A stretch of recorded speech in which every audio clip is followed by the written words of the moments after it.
Hello everyone, how are you? Because I am doing good. If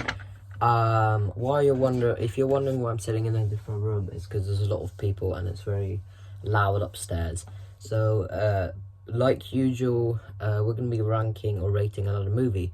Today we're going to be ranking or rating Mission Impossible Dead Reckoning Part 1. This is a movie, my first Mission Impossible movie. I haven't seen any other of the movies. This is what I got to say about the movie. Starting off with the positives or the good stuff, this movie is amazing for being an action movie. I think it's one of the best action movies I've seen out there that isn't like Terminator 2 or maybe Die Hard or maybe something else. I don't know. But this movie is just so wonderful. It's a really beautiful movie and the movie is like 2 hours and 40 minutes long, I think. But the whole movie, I was really focused. And there's not a lot of movies that can do that to me. There's not a lot of movies that can make me really focus so I don't care how much is left. I did care a bit how much was left of this movie, but not that much. Because it was a lot happening and it was really fun to watch. It was just really fun. It's much more fun to watch for your family too. If you watch this movie by yourself, you're just like, it's fun to watch. But when you watch with your family, it's 10 times more fun. It's such a fun movie to watch. I don't really know what to say. I think that the actors are brilliant. I think I don't know. I think the actors are very good. I think the story is very good. The story was a bit complicated, in my opinion, but there was a lot happening.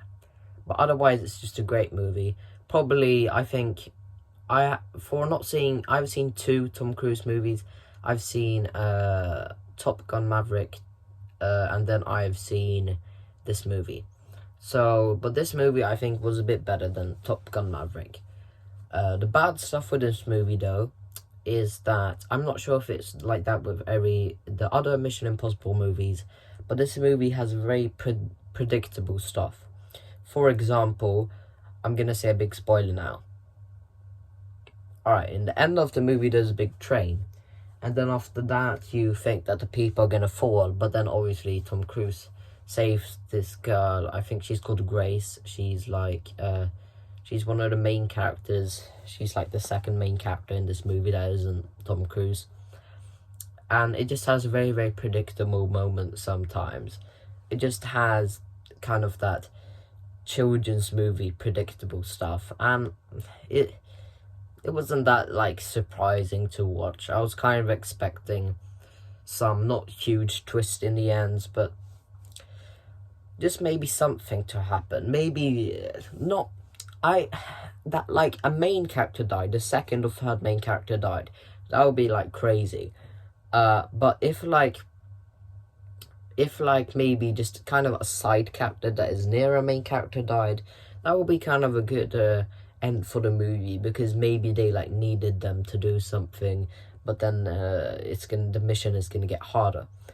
So, and the second bad thing about the movie is that when, for example, a person is in a car and the car crashes, no blood. Nothing running down the head, nothing. I don't know if, I checked the parents' guide. It said that this movie had like a lot of This movie has like violence. No, it doesn't have violence like they call it, but it has like tons of sword fights and stuff. But this movie has like 0 blood, and it was just a bit disappointing because it's like this movie. Only hard thing about this movie that makes it so that children will have a tough time with it is that the story is a bit complicated. Otherwise, this movie is just like full-on children movie, live action children movie that isn't fucking animated or 3D. So that's like all I gotta say. It just has some predictable moments, and it just has these really weird moments where you could just use blood, where it made sense to use blood, but they didn't use blood. Someone gets hit, thrown onto a wall, no blood at all, and then they've maybe just got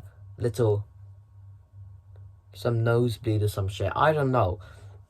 Otherwise, this movie's great. I had a lot of fun time with it. I hope that they don't do the exact same thing with Mission Impossible 2, but I think that it's going to be a bit better.